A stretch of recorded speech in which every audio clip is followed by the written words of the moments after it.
You got your Bibles this morning, open with me to the book of Genesis, chapter 37. We're going to finish up what we started last week, which was injustice and how we deal with injustice. And the more I thought about it, the more I'm convinced that how we react, or react's probably not the best word, how we respond to the trials and tribulations and the wrongs that comes into our lives is probably going to say more about our faith than anything else that we can do. You know, I always grew up in a world where, you know, Christians didn't drink, didn't smoke, didn't cuss, didn't do stuff like that. But, you know, maybe they had bad tempers, and that was kind of okay for some reason.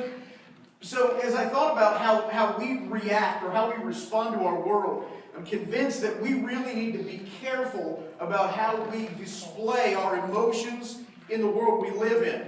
And, you know, injustice is one of those things that, I don't know about you, but when I feel like I'm wrong, that is something that I can struggle with if I'm not careful, because deep down inside, what I want more than anything else is to be right. I mean, it just is. And so that's a problem for me.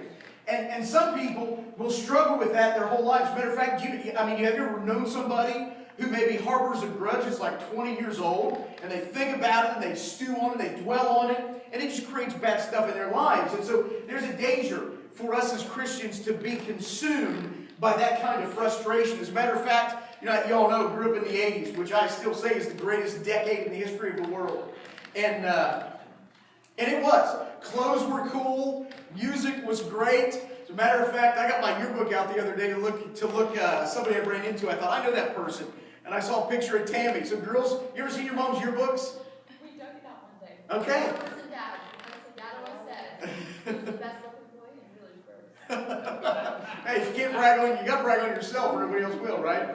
So it was this great decade that I grew up in, and I remember a guy from back in those days. Matter of fact, I think his year was 1984. His name was Daniel, but we all called him Danny, not Danny Patrick, but I think he was originally from the East Coast. I think he grew up in Newark, New Jersey, and so when he was a teenager, he and his mom decided to move to the other side of the country, if you can imagine that. They drove this, I think it was a Chevelle station wagon. Now, is there something fundamentally wrong with putting the name Chevelle on a station wagon? But it was one of those typical 70s station wagons that had the wood paneling on the side, and when you drove it, you just know you're going to get made fun of. And so, you know, he and his mom packed up their station wagon. The funny thing was they had to push it to get it started. I mean, it just wouldn't start on its own, and so they'd have to push it. And so they packed up their station wagon, and they moved all the way to Reseda, California. And that's, you know, Reseda is a different place. And so when they got over there, Danny, you know, he's the new kid. That's always a tough spot to be in. And as he moved into his new town, he didn't really make friends very easy. As a matter of fact, most of the kids in his high school, he really struggled with. But the good news is, and you know, anytime you're like moving someplace, if you can always meet someone, that's good. And he meets a girl named Allie. She was a cheerleader. She was really popular. And so Danny and Allie really kind of started up this romance that created problems, as you can imagine, for all the other boys in school. They'd been there. There was this one guy named Johnny in particular that Danny really had a problem with. And Johnny would pick on Danny. What's up, Vicky? Do you know Danny? Okay, I thought maybe Vicky knew Danny. Yeah, most of you probably know Danny. Not this Danny, but a different Danny. And so there was this one named Johnny who was always picking on him, always causing trouble, and he was a bully, for lack of a better word, and he used every opportunity he could to beat up Daniel. One night they beat him up really bad. And since Daniel didn't have a lot of friends, you know, he had Allie who he kind of hung out with, but I mean, honestly, his only other friend was the handyman who was at the apartment they lived in. And so he had this handyman who was, I believe his name was Mr. Miyagi. Okay, so he had this handyman that he was friends with, and he had a girlfriend. And so this conflict went on back and forth between Danny and Johnny for so long, until one day, you know how it goes with guys, it just culminates into one big fight. And so the day of the fight comes around, and it's really a pretty even fight, but Johnny was not a very fair fighter. And as they're fighting, he did this move called sweep the leg, and he swept his leg, and he hurt his knee really badly. But Danny, with all the strength he could muster, got back up on his feet, because that's what a man does, right? He got back up on his feet, and he really assumed this weird-looking position like a bird. And as Danny came in to hit him one more time, Danny kicked him right in the face and dropped him. You probably know him better as the Karate Kid, but to me, he's just Danny.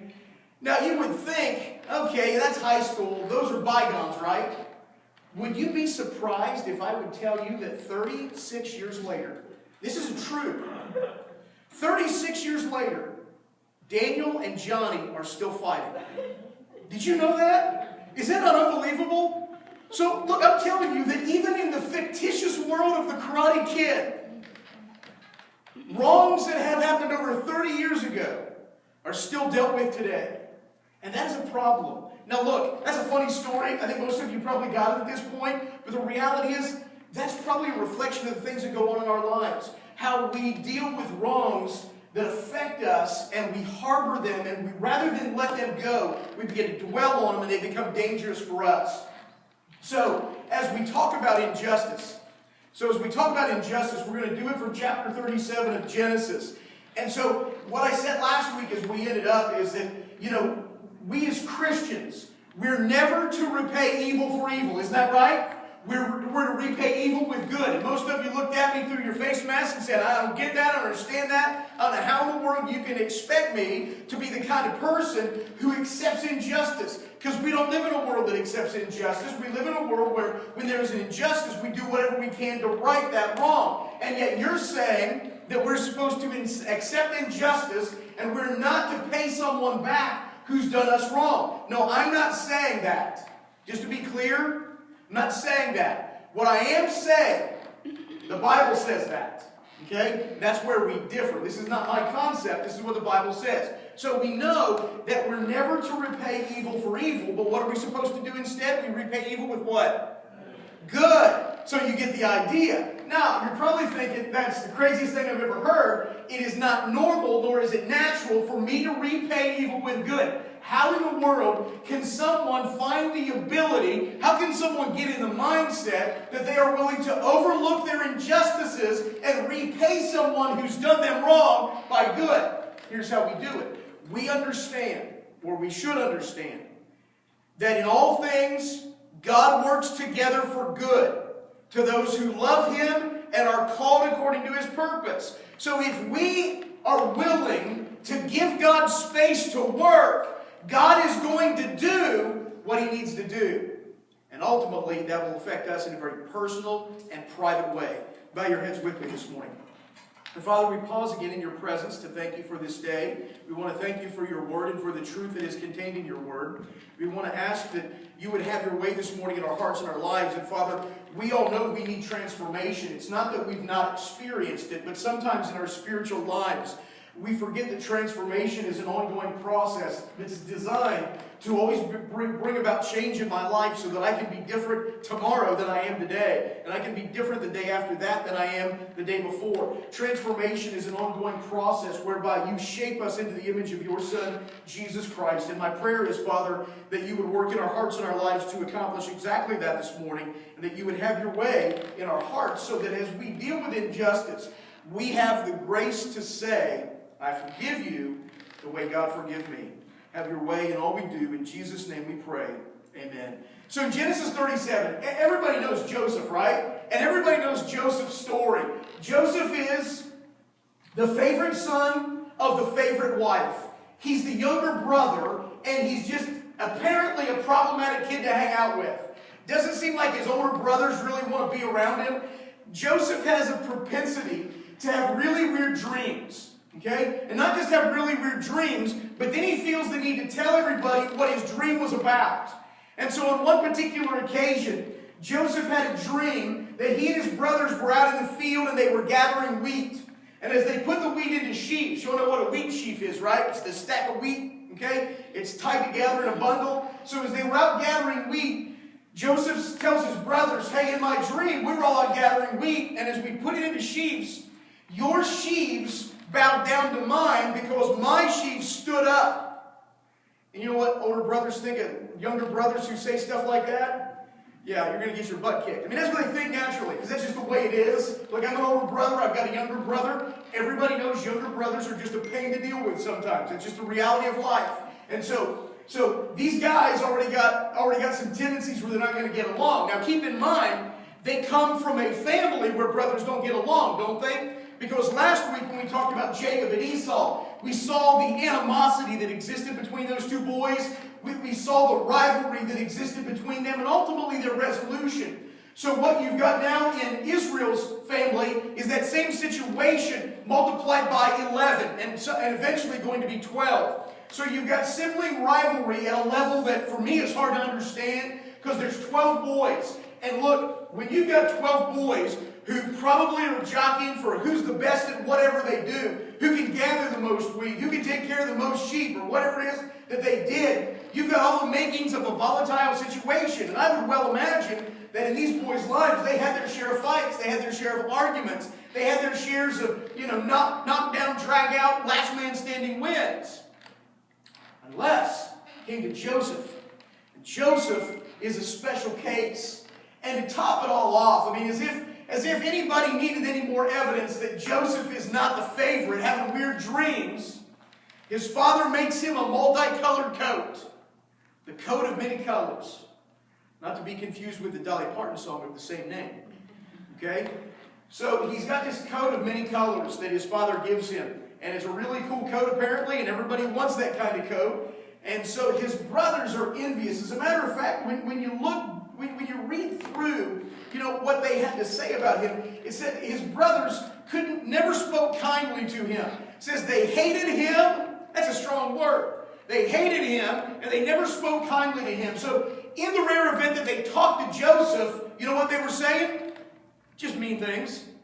But then again, I will have to say, Joseph comes across as a little bit arrogant, doesn't he? I don't think that he is, but he comes across that way. As a matter of fact, one time he has a dream, and he says, in my dream, I saw 11 stars. So I saw 12 or 11 stars. And I saw the sun and the moon, and all the stars and the sun and the moon bowed down to me. And his father said, what's the matter with you? Are your mother and I going to bow down to you? That's kind of the way he comes off. I'm just telling you, in my opinion, that's a tad arrogant. But I don't know that it was. It just comes across that way. He certainly was a tattletale. And really, guys, is there anything you dislike more than a tattletale? He is the kind of guy who would go out with his brothers and look. Well, never mind, I'm not going to say that. But he would just come back and tell on his brothers for all the stuff they did. And if you've ever had a younger brother who likes to tattle like I did, it is very frustrating when you get in trouble for something that you did that no one was supposed to know about. Okay? And that's what's happening here. And so, Joseph's just that kind of kid. Seems like a good guy, but he's the kind of brother that the other brothers are not going to get along with. And so, at some point, the father says to Joseph, hey, your brothers are out in Shechem, I think, and I want you to go, this is what he tells him, I want you to go see how they're doing, and I want you to bring me back a report. Well, you all know how that's going to go, right? We know what Joseph is. He's only going to talk about the bad stuff. And so, look at verse 19 and 20. That's where we're going to start our reading.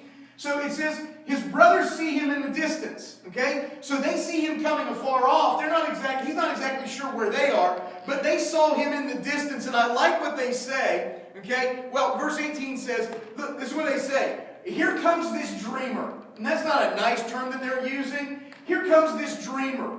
And so what they decide to do, so his brothers see him in distance and say, here comes this dreamer. Let's kill him and throw him into one of these wells and say that a ferocious animal devoured him. Look at the last part. Then we'll see what comes of his dreams.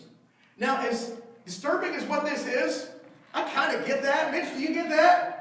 I'm like, I kind of get that. That makes sense to me as a guy. You got a little brother who's always running off the mouth. Now, I don't know that I would ever kill my brother. I certainly wouldn't do that. But I kind of get the mentality that these guys are dealing with, because it would be so frustrating being the older brother, but your dad never believes what you say. He always believes what the kid says. And so they in an instant, they see him, and they concoct this plan that we can kill him, throw him into a well, and say that an animal devoured him. Look, that's sibling rivalry at its worst. So do you think these guys got a grudge? Sounds to me like somebody's got a grudge. And somebody is still holding on to past events and is unwilling to let them go. And the odd thing is, they all seem to be okay with it. It's not like Judah, who's the oldest, says, look guys, we're not going to kill our brother. You know that's not going to happen, right? He doesn't say that. He seems to be okay with it. Then again, he's also worried about keeping track of his daughter-in-law too, and that's a whole other story. So, Judah's preoccupied with other stuff, not really thinking about what's going on with Joseph right now, except for Reuben. And Reuben knows it's a bad idea. And I don't know what made Reuben, kind of different in this situation, but Reuben knows it's a bad idea. So Reuben says, no, let's don't kill him, let's just throw him into a well, which still is not a good thing. You didn't ever grow up, I grew up, my grandparents had a well, and I always was scared to death about being around the well. And the only way to get water out of the well was to drop down a bucket with a rope on it, and you pulled up water with a rope. That's how we got water when I was with my grandparents. It didn't matter if you were going to wash your hands or, well, you didn't take baths, but wash up or drink. That's just the way it was. And I can remember as a kid, my dad saying, hey, go get some water. I'm thinking, man, the bucket looks almost as big as I am. And I got to drop it out. And I can remember leaning over the well, seeing in it, trying to pull up a bucket, thinking, I don't want to be at the well right now. So their idea is let's throw it into a cistern, a well, and it's dried up. So, it's not like there's water in it. But so Reuben's idea was, well, I'll have him put him in the well, and then when they're all gone back to their duties, I'll come back and save him. So they throw him into a well after they strip him of his coat. They put him into a well, and they're eating lunch, which again is kind of disturbing to me that you are so callous in what you're doing that you're going to sit down and eat a meal while you've thrown your brother into a well, thinking in the back of your minds, we may kill him. So as they're sitting there eating, some Ishmaelite traders come by, and I forget, one of them, I don't know who has the idea, but eventually someone has the idea, hey, it's not any good for us if we kill him. There's no money in that. You know what would be a good idea? Let's just, Judah, money now has got Judah's attention.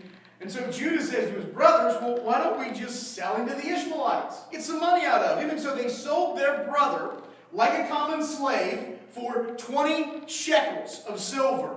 And so Joseph goes from being the favorite son of his father with a really cool coat to being coatless in a well, now a slave that has been sold to some Ishmaelite traders. Okay? Now, I would look at that and see, look, this is what I've said this before. See, I believe that in our lives, God has a plan to do something, and there's an easy way to do something, and there's a hard way to do something. Generally, we as people, we want to take the hard way of doing something rather than let God have His way. See, I believe in every situation that we're faced with, God has a plan that He wants to work out, but oftentimes our stubbornness gets in the way. So if we were to think back last week, see, I believe God had a plan from the beginning for Jacob to be the brother who inherited everything. I believe that to be true. I think, and this is my opinion, but I believe that because of what Isaac and Sarah and Jacob and Esau all did in their conspiracy to get what they wanted, I believe they undermined the plan of God and caused all kinds of chaos. Now, that may not be true, but I'm just telling you, I believe God has a better plan to get Jacob to be the number one son than what Sarah and Isaac do. Or not Sarah, Rachel, or Rebecca and Isaac do. I think He's got a better plan. So I'm looking at this situation with Joseph because I know the end of the story. And I'm thinking to myself, I don't know that God has a better plan to get Joseph into Egypt than what's happening right now. Now that's the crazy thing about it. Because what I want to think in the back of my mind is, well, God would not allow bad stuff to happen to me just to get a point across, would He? And the reality is, He may. Because God's objective is not always our physical well-being. God's objective is eternity. See, God knows what's going on better than we do. And His objective is to get us into an eternity with Him. And He may do things at times that are uncomfortable. He may do things at times that try us and test us. As a matter of fact, in the latter books of the New Testament, the idea is presented that the church is being refined or being tried like you would prove gold or silver in a fire. Now that's not a pleasant process, but that's the process that is presented that Christians go through. So is it conceivable that God will allow us to go through trouble or trial or tribulation? Is it conceivable that God will allow us to suffer injustice to get His purpose accomplished? Yes, it is absolutely conceivable. And that's what seems to be going on here with Joseph. And again, I'd like to think there's a better way to get into Egypt. I don't see a better way to do that. And so Joseph then, in chapter 39, is ultimately sold to a guy named Potiphar. And so if you want to go to 39, we'll look at a couple verses there, really just kind of briefly go through the account. And so as he's in Potiphar's household, and Phil, if you want a verse, verse 20, 21, I think, of chapter 39. And so, he's in Potiphar's household, and he starts his new career as kind of like the servant. And that's really what he is. I mean, he's been bought and paid for. He's just a servant in this guy's house. And so things go well for Joseph in Potiphar's household. And if I'm Joseph, I'm thinking, well, it's not really the situation I want. I mean, I want to be home with my family, but I'm here. And while I'm here, I seem to be having success at what I'm doing. As a matter of fact, Joseph had so much success. Everything he did prospered in Potiphar's house. And Joseph had so much success in what he did. I mean, everything the kid did turned to gold. Everything he touched turned out well. Until we reach a point where Potiphar actually begins to turn his whole household over to Joseph. And Joseph is managing all the affairs of the whole family. And Potiphar's kind of an important guy anyways, and it's a big deal. And so everything he does is successful. That is, until Potiphar's wife takes notice of the situation. And she sees what's going on. She's probably a smart woman. She sees Joseph, and he's a handsome guy. He's obviously a successful guy, and immediately she is attracted to him. And so, you know what she does? She makes her move on Joseph. And Joseph, being the godly guy he is, says, no, I don't want anything to do with that. And so, Joseph, by doing the right thing, you know what happened to him? He ended up in prison. It doesn't seem fair, does it? I mean, does that seem like the right way to go? I'm a man of integrity. I'm faithful to my covenant with God. I'm not going to do what would be disobedient. I'm going to live the way Jehovah wants me to live. And what is my reward for that? I end up in prison. And it seems incredibly unfair.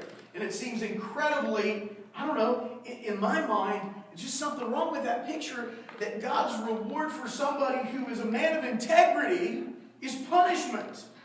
And so I can see Joseph as a young guy thinking, man, okay, I think we're getting back to normal here. Yeah, I'm not happy to be here, but I'm okay with it because things are going well. And then at the pinnacle of your career, you find yourself in prison.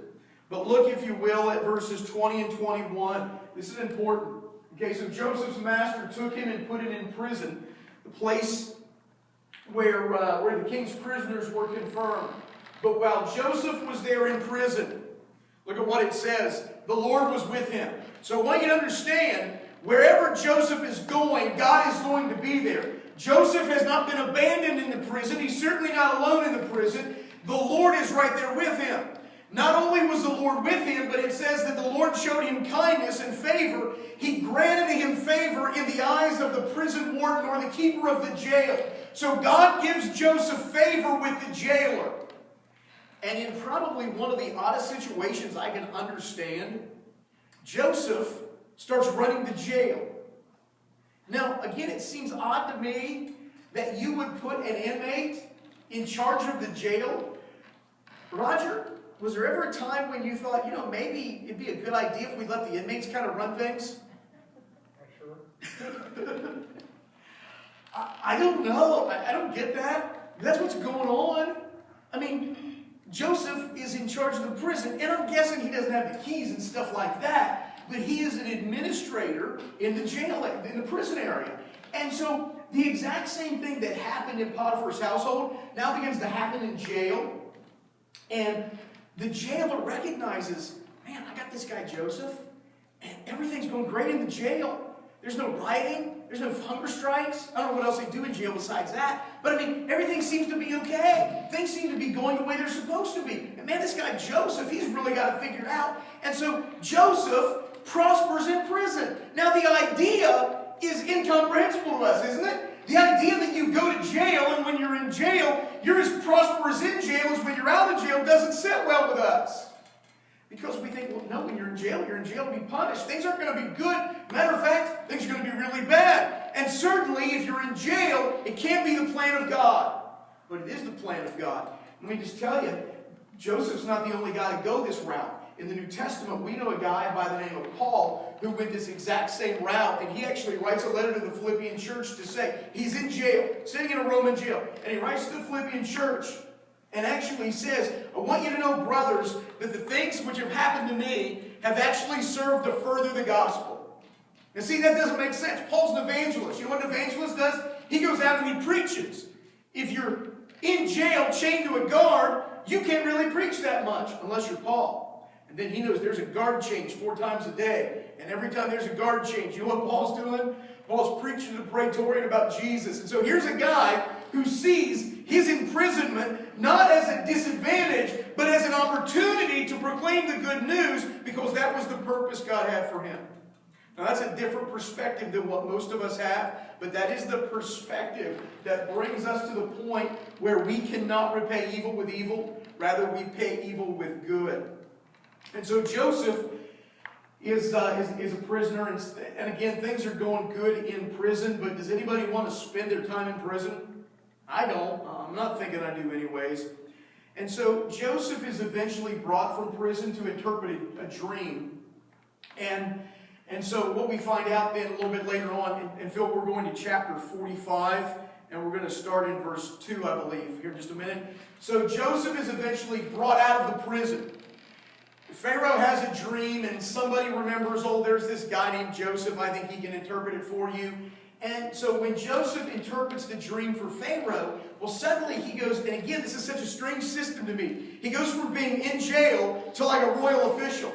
Now, I don't know how you pull that off, but again, when you're trusting God, God does things that don't make sense, but always work out in the end. And so Joseph goes from being an inmate in the jail to being an official in the court of Pharaoh. Ultimately, when he is 30 years old, that's young for a guy, I think. When he is 30 years old, he finally is put in charge of all the kingdom.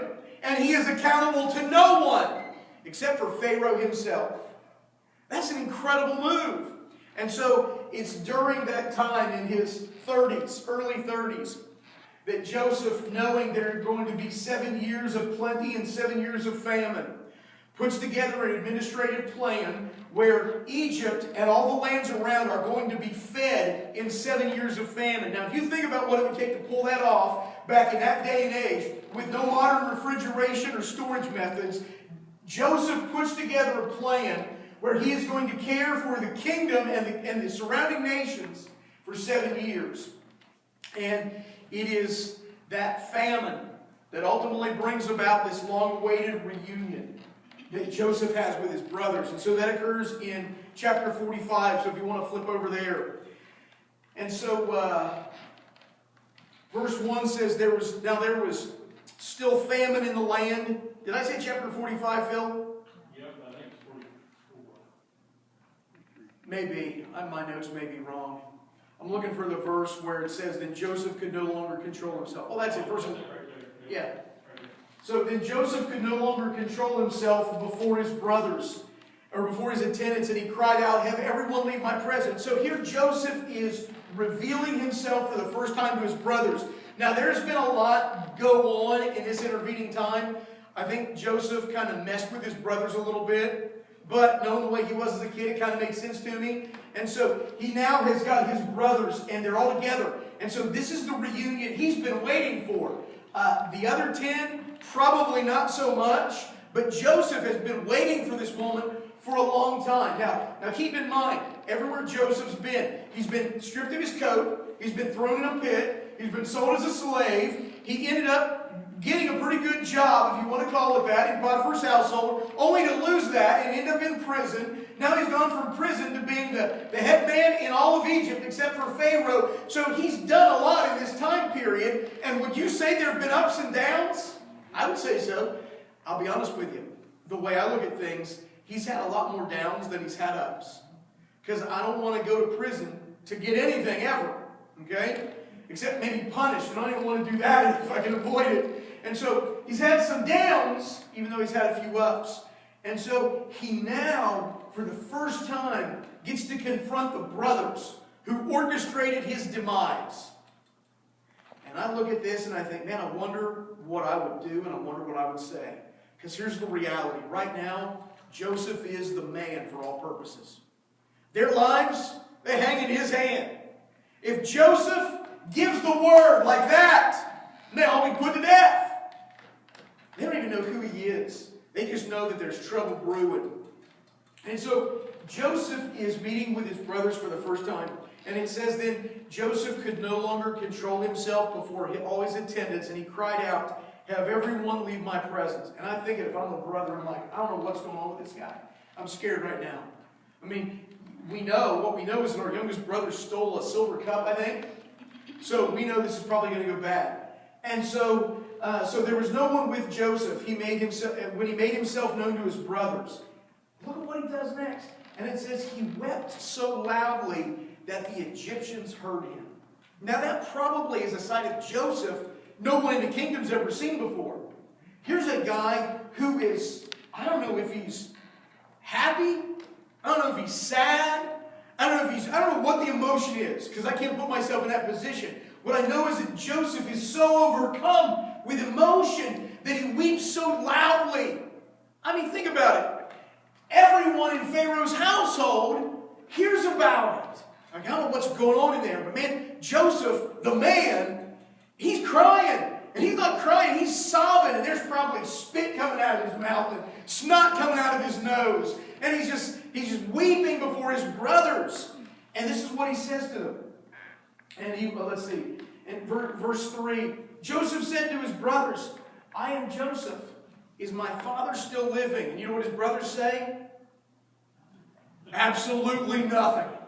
Because what can you say?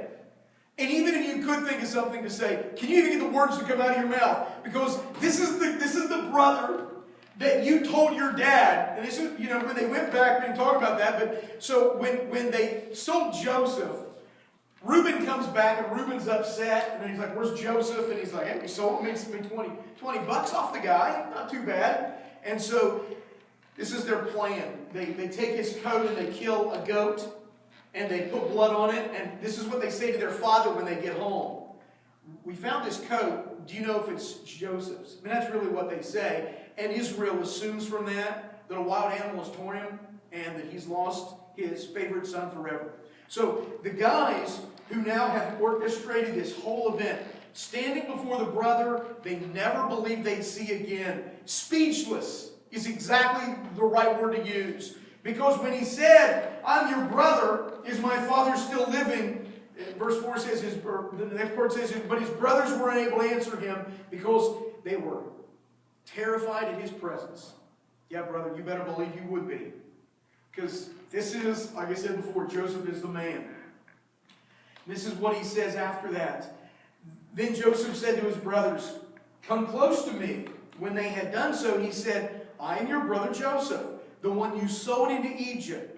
And now do not be distressed and do not be angry with yourselves for selling me here, because it was to save lives that God sent me ahead of you.'" What? I don't remember that in the plan. I mean, hold on. Let me look back to chapter 37 and make sure, because I don't remember Reuben or Simeon or Judah or Levi or any of the brothers ever saying, "Hey, you know what? We think it's God's will that we sell our brother as a slave." They seem to imply that they want to sell their brother as a slave because they don't want him around and they can make some money. That's what's going on here. But Joseph, somehow in his twisted brain, says, "Oh, don't be angry. Don't be afraid. It wasn't you guys who did this. God sent me ahead of you to prepare this time." Now there's a word I want to use here, and that's called perspective. You know how important perspective is in our lives? See, Joseph is a guy that, a few chapters ago, I think he's a little bit arrogant. He's a tattletale. He's a whiny little brother that probably is just going to be hanging around on his dad's coattails the rest of his life. He's never going to be a shepherd, never going to have his own big family, never going to be able to take care of a household. He's going to be independent his whole life. Well, that brother seems to have a lot of spiritual depth in his life, because understanding better than anyone else what has occurred over the last few years, he says, "Don't be angry with yourselves for selling me here, because it was to save lives that God sent me ahead of you." So what we see as a plot by the brothers to get their brother out of the way, Joseph sees as the divine plan of a creator who was preparing to care for his family before he even knew there was a need. Now that's perspective, and it's important that we understand that. And we'll talk a little bit more about that later. Then in verse 6 he tells them basically what's going to happen. For 2 years now there has been a famine in the land, and for the next 5 years there will be no plowing or reaping. But God, this is verse 7, but God sent me ahead of you to preserve for you a remnant on the earth and to save your lives by a great deliverance. Isn't that awesome? I mean, you think about that. What we see as tragedy, Joseph, the guy who went through it, sees it as victory. He sees it as the divine plan of God to save his family in the worst famine he could have imagined. And so perspective is how we see the world around us. And we as Christians need to come to some understanding of how the world around us operates. See, too many times we think our lives is just a series of disconnected events. Well, good things happen and bad things happen, and they just randomly fit together. What we hope is that they work out in the end. Well, that's a worldly point of view. Our lives are not randomly connected events that are joined together. Our lives are part of a greater purpose, where we know God is always in control. And we know, and I'm going to repeat this again, and we know that in all things, God works together for good to those who love Him and are called according to His purpose. See, if we believe that all things work together for good, then what we understand is that there's nothing random that ever happens in my life. Nothing ever occurs by mistake. Nothing ever occurs other than what God worked out in my life. Now, that doesn't mean I can't make bad decisions or do stupid things. That doesn't mean I can't get sidetracked from my path. Because here's the beauty of what God does. And we see it so clearly in the action of His brothers. We get sidetracked from our paths. God can still use our disobedience for His purpose. That's the awesome thing about it. You know, we'll sometimes say, or Christians will say, well, I'm not perfect, Brian.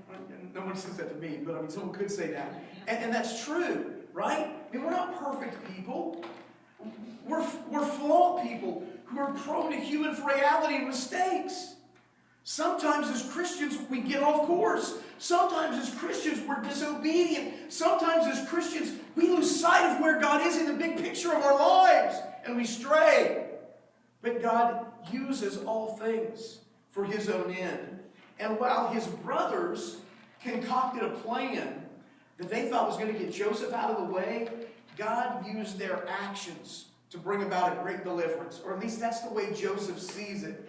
And so perspective is important because, look, the Bible says, Jesus says, that not even a sparrow can fall from the sky.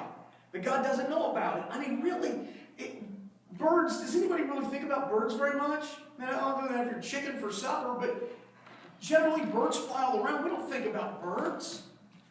But God cares so much about His creation that a bird can't die. And look, if you've ever ridden with my wife, she can hit birds like no one I've ever seen. I've never seen anybody hit birds like her. They're already stuck in the grill of her car. She's like, hey, can you get this bird out of my grill? I'm like, how do you do that? Anyways, every bird that my wife decimates with her vehicle, God knows about it. And He's probably saying, Rhonda, girl, what's going on? But God knows about it. And so if not even a sparrow can fall from the sky and God doesn't know about it, how much more precious are our lives? How much more important are we to God than the fowls of the air? God cares about us in a way that He orchestrates every event of our lives for His end. And we need to understand that. So look, you're going to go through things in your lives and you're going to think, this is terrible. I don't want to go through this. I shouldn't have to go through this. In all things, God works together for good to those that love Him and are called according to His purpose. That's how we deal with the reality of life. Life doesn't go our way. Let me resurrect a phrase that I used to use quite consistently many years ago. Life stinks, and then you die. That's the reality of life for a lot of people. Life is hardship. Life is toil. Life is frustration. And then at the end of all of that, life comes to an end. That's okay if we have the perspective that God is always in control of all things. So remember perspective, because it's important that we get that. And Joseph had that. That's why he can say in verse 5, don't be distressed or angry with yourselves for selling me here, because it was to save lives that God sent me ahead of you. And then again in verse 8, it was not you that sent me here, but God. That's perspective. And Joseph gets it. And we're going to end with chapter 50. Phil, we're going to read verses 15 and 20. So in chapter 50, Joseph, or Israel, is dead. Israel, by the way, is Jacob, because his name got changed. So Israel has died, and Joseph is heartbroken and grief-stricken. It says when Joseph hears that his father's died, and it's a sad situation. It says Joseph, was overcome with grief, and he fell on his father, and he hugged him. And I'm guessing that for Joseph, there probably were a lot of missed events in life. I mean, Joseph not only missed his early adulthood with his family, even, as the head of Pharaoh's kingdom, it doesn't seem like Joseph was connected with his family very much. I mean, Joseph is now an Egyptian, so he eats at the Egyptian table, not with the bearded guys, stuff like that. So he probably feels like he missed a lot. Maybe he felt like I would feel like I've been cheated out of a lot. And you know who cheated me out of it? My brothers did. Because that's just the way they are. So Joseph, overcome with grief in verse 1, he throws himself on his father, and he weeps, and he kisses him, and it's just a sad situation. Which is what grief is, right? I mean, it's a sad situation. And I've always told you, well, I'm not going to say that. Never mind. It's just a sad situation. Anytime there's death, there's grief. And, sometimes in the middle of that grief, people are overcome with emotions that are even hard to explain. And I've seen that as a pastor, that's one of the things you see when you deal with death, is a family that's just so overcome with grief that, man, it's hard to take sometimes. And, I've said before, as a pastor, when you're at the funeral home, after the funeral ends, everybody files out typically, and you're left with just a few family members. And at some point, the funeral director will go to the family and say, can we close the casket now? And I'm telling you, for me, even though I sometimes have no connection to the person who's being buried, that is the most heart-wrenching thing I've ever had to experience in my life. I mean, it is tough. And a few weeks ago, when Don's family had to bury your nephew, when we were there with just his mom and dad and Steve and Dee, you guys weren't in there, I don't think. Just a few of the family. And he was a young man. He was 21, right? 22. Just a young man. It was, just so shocking. And I'm telling you, when they closed that casket, just the sound, the sobbing, it's an event that you cannot even describe. It's heart-wrenching. And that's where Joseph is. I mean, his heart is just being torn. So if you get that kind of grief, can you imagine then being the brothers in the background who are thinking, uh-oh, our father's dead. What's going to happen now? Because that's what these guys are thinking about.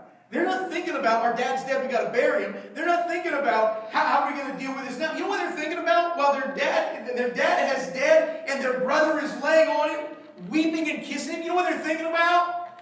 Uh-oh, what's going to happen to us? And I'm telling you, that is an attitude of greed and selfishness that is hard for me to get my mind around. Those are guys who care about one thing. You know what that is? It's themselves.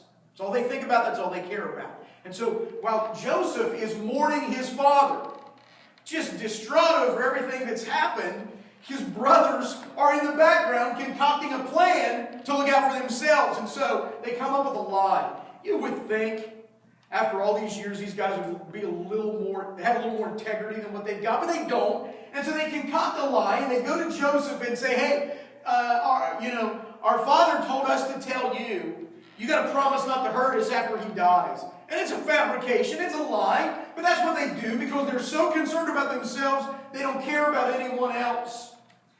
And so, verse 15, Phil, if you want to go there. Verse 15, this is what they're thinking about. What if Joseph holds a grudge against us and pays us back for all the wrongs we did to him? I'm just giving you my opinion. I think they deserve it, and I think he probably should. But that's what they're thinking. So what happens? What is this boy going to do to us now? What if he decides to pay us back? Well, couldn't somebody quote a Bible verse here and say, well, Brian, you reap what you sow? Wouldn't that make sense? If you sow to the flesh, what are you going to reap? You will of the flesh reap destruction. Sounds to me like it's biblical to completely justify the concept that these boys need to be paid back for what they did. Because, after all, everybody deserves to have their wrong righted. It's justice. And so that's what they're thinking about. And so what if Joseph holds a grudge? And what if he pays us back for all the wrongs we did to him? And so then in verse 20, incredible verse. So finally, when Joseph comes to this, he again reassures them and says, guys, don't worry. You don't have anything to worry about. This is what he says in verse 20. As for you, you meant it, and let's see, as for you, you meant it for evil against me. But God meant it for good to bring about the present result. You intended it for evil. Your plan, so the Hebrew word meant actually appears twice. In the King James it says, and you thought it for evil. That word thought, the Hebrew word is kashav, and it appears twice. It's translated in the King James as thought, first time, and then meant the second time. And so literally, the way the verse reads is, you meant it for evil, God meant it for good. God took your twisted plan, God took your sinful disobedience, and He used it for His greater purpose. As a matter of fact, Jacob says, and I like, King James says, you thought it evil. That word, kashav, literally means to think and plan out. It's a word we would use for like somebody who is maybe cold and calculating. Somebody who thinks, man, Mitch wronged me. And you know what I'm going to do? I'm going to get some nails and sprinkle them in his driveway. I mean, it's that kind of stuff. It's this thought through. It's not like, oh, I overreacted. It's not, I'm sorry, my emotions got the better of me. It is a well thought out, deliberate plan. So when Joseph says, you meant it for evil, what he means is, you guys sat down and came up with the best plan to get rid of me. And while you're doing that, God meant it for good. So while you're orchestrating in your disobedience, God is reworking the details of your twisted plot. And He meant it for good, to bring about this present result, or He brought us, basically it means we've come to where we are now. We are here where we are, guys, not because of what you did. Now get the perspective on that. We're not here today because of what you did to get back at me. We are here today because of what God did to preserve you. And that is a unique perspective that is hard for us to understand. But I'm telling you, if you really want to live in the power of transformation, where you can learn to not repay evil with evil, it all starts with how you view the world around you and how God works in that world. It's perspective. See, we see, and I've said this before, we look at life and we see a snapshot of what's going on. And we think, oh, great, life's terrible. Nothing good ever happens to me. And isn't that kind of the way we think? We see a picture of what's going on. God sees our lives from beginning to end in one view. He doesn't have like the remote where He has to rewind and see, now what did Brian do last week? God, in His omnipotence, sees everything that occurs from the beginning of my life to the end of my life right now. So it's not like God is saying, wonder what's going to happen tomorrow. I hope Brian doesn't do anything stupid tonight. No, He knows that. And so He has the ability to direct the course of my life, even in disobedience, to accomplish a greater purpose than what we can understand. And so He has the ability to plan our future and chart a course He wants us to live out. And we can do that if we have the right perspective in our lives, because we've got to understand what He's doing. And so I will repeat again the verse I started with early on. And we know all things work together for good to those who love Him and are called according to His purpose. We know that, and we've got to get that. That is a cognitive function. And so that takes us to the word perception. How do we perceive what's going on around us? I mean, it's one thing to see it. It's another thing to know it. How do we know, or how do we understand what's going on around us? Well, perception, the word perception means to understand or be aware. It's the thinking of my brain. See, look, in every situation, we did this thing at work. Phil, I think your company did it too. It's the how you react thing. What was that called? Do you remember that? The Ohio State thing. Something, effort. Oh, yeah. E plus O equals R. Yeah, effort. Events plus, it's E plus R equals O. Okay. It's events plus reaction equals the outcome. Okay, so event plus reaction equals out. You saw how much attention I paid when we went through that. So, Myers Center, right? yes, it is. And so that's a popular thing that was going on a few years ago, and in some places still is. Basically, it's I control how I respond to every situation. Well, we don't need a worldly method to tell us how to do that, do we? And that was always my argument with it. I mean, as a Christian, I shouldn't have the world come and say to me, well, how you respond matters. I should know that. I should have the ability to control my own behavior. And I've said before, when people come to me and say, Brian, I just can't control my flesh. Well, then you're in bad shape. Because you are the only one who can control your flesh. I can't control it for you. If you can't control it, that's on you. So we live in this world where people say, well, I just can't control what I do. Yeah, you can. Yeah, you can. Paul gives us some advice. Paul says, take every thought captive and bring it into the will of God. See, it's possible to do that. Now, is it easy to do that? No, it's not easy, but it's possible. So perception is how we understand what's going on around us. And it gives us the mentality to not react in anger. So Paul says this in Philippians 2, 5 through 8. Let this mind be in you, which was also in Christ. So what Paul is saying in Philippians is, I want you to think like Christ thought.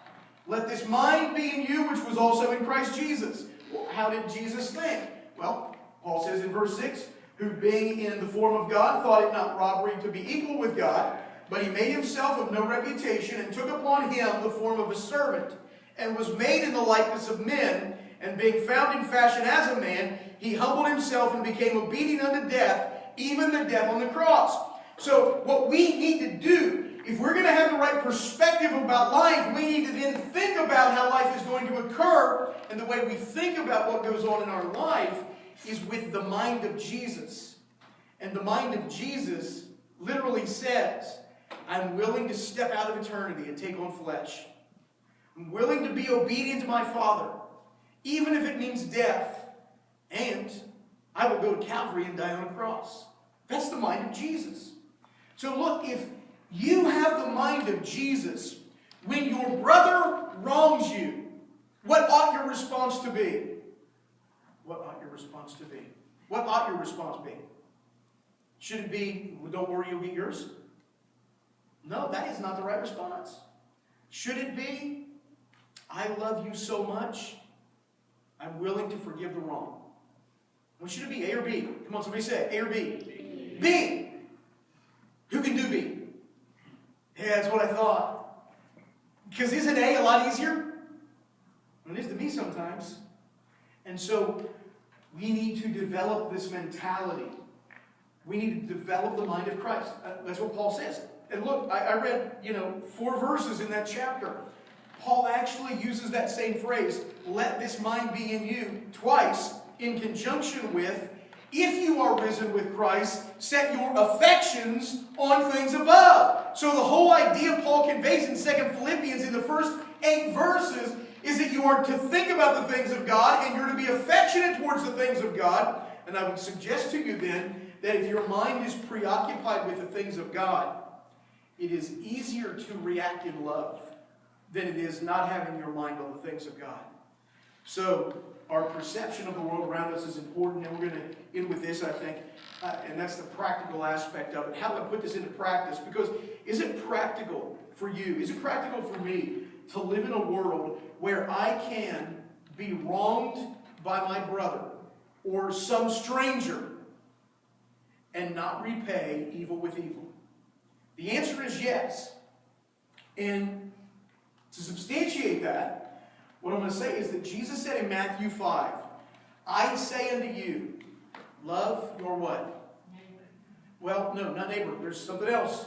Love your enemies. Matthew 5:44. I say unto you, love your enemies.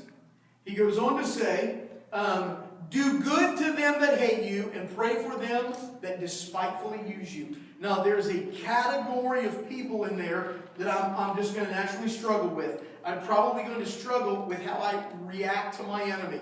I'm probably going to struggle with people who hate me. I'm probably going to struggle with people who despitefully use me.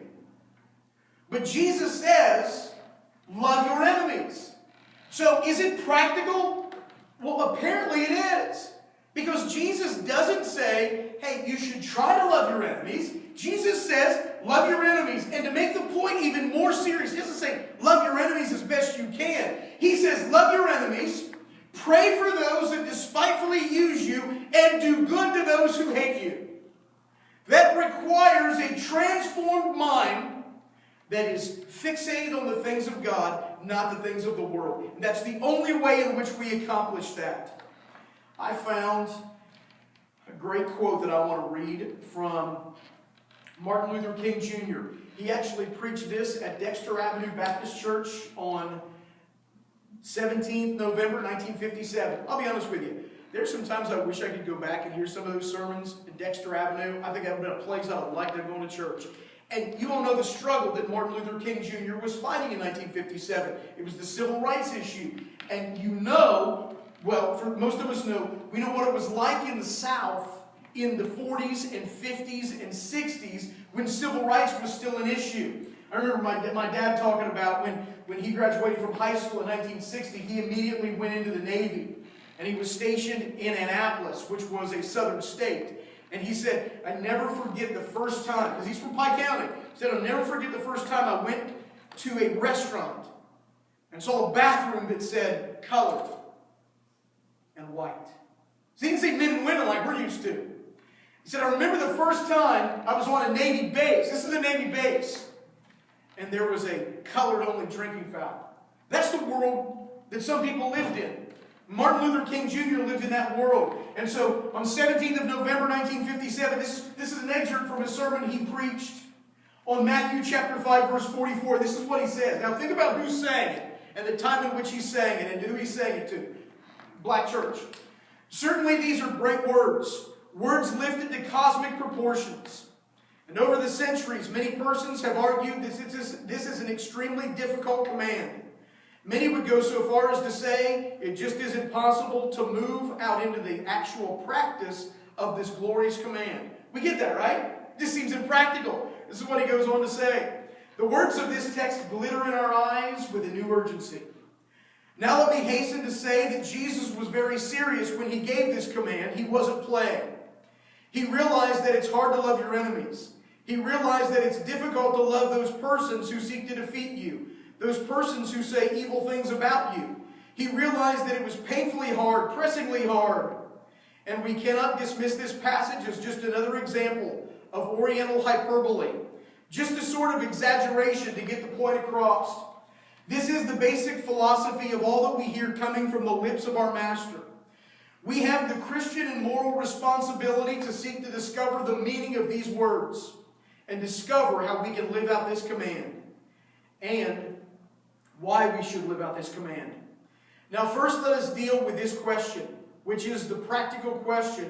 How do you go about loving your enemies? And this is what he's going to suggest as a start, because this is what he goes on to say. Immediately after, how do we go about loving our enemies? This is what he says. You must begin by analyzing self.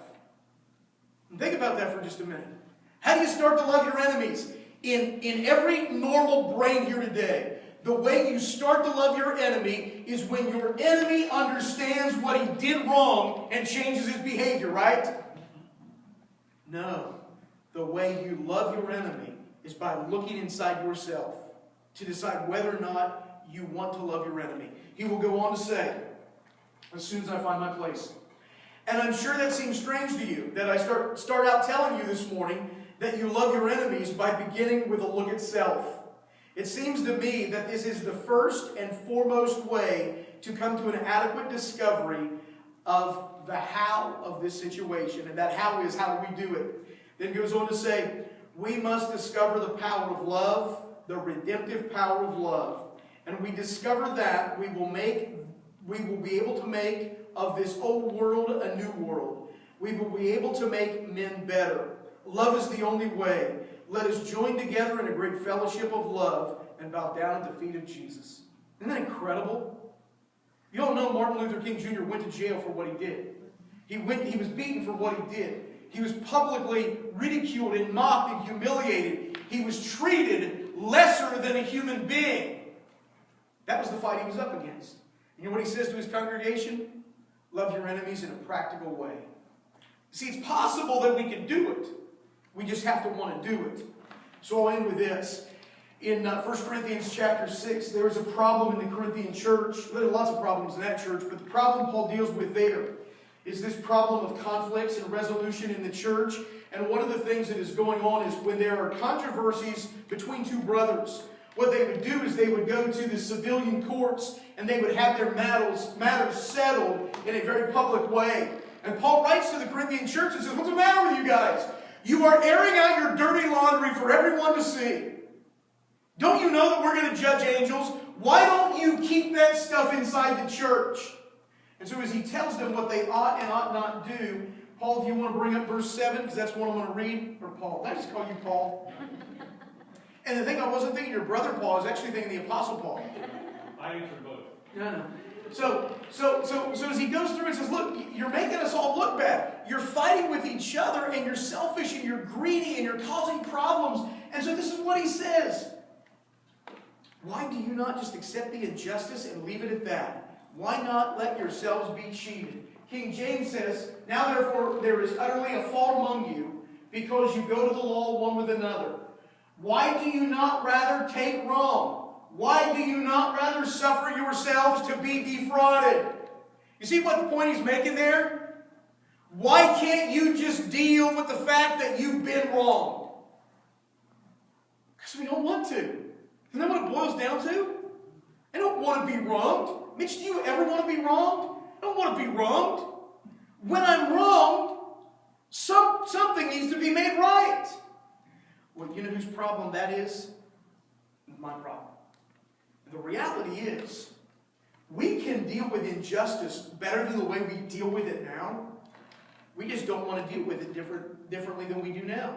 Because we are not willing to accept injustice, are we? Are we willing to accept the wrong rather than be righted? I love what Paul says. This is from the New Living Translation that I read earlier.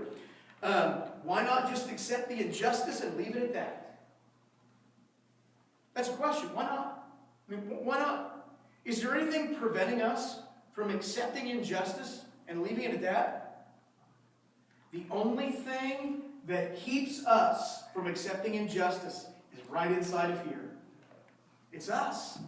Now, we get called a carnal nature. We get called a sin nature. Mitch, you just used the word. I heard you mouth the word. What was it? Pride. That's what it boils down to, isn't it? I'm proud. I'm just too proud. I'm not going to let you get one over on me because I don't deserve that. And everybody knows what happens to prideful people, right? What comes right before the fall? Pride comes right before the fall. So we've got to be careful of that. So why not accept the injustice and leave it at that? Why not allow yourselves to be cheated? Well, it all boils down to the fact that we don't want to be cheated. We don't deserve to be cheated. What we deserve is to get some blessing every now and then, right? I mean, what we deserve is to not be picked on all the time. What we deserve is not always to go through bad stuff. What we deserve is a little bit of justice in our lives. What we deserve is some blessing in our life. God, we need good stuff. How come you ain't giving me good stuff? And it's all a matter of self. And as long as we're preoccupied with our selfish nature, we are going to be embroiled in conflict and fighting and warring and quarreling, and we are always going to be the victim, but we're never going to have victory. See, that's what you got to decide this morning. Do you want to have victory in your life, or are you content always being the victim? Too many Christians in America today would rather be the victim than they would have victory. What I'm telling you this morning is that you can overcome injustice in your life, not because you fix all the people around you, but because you fixed the person that you are when you fully surrendered to Jesus Christ. Bow your heads with me this morning while Danny comes with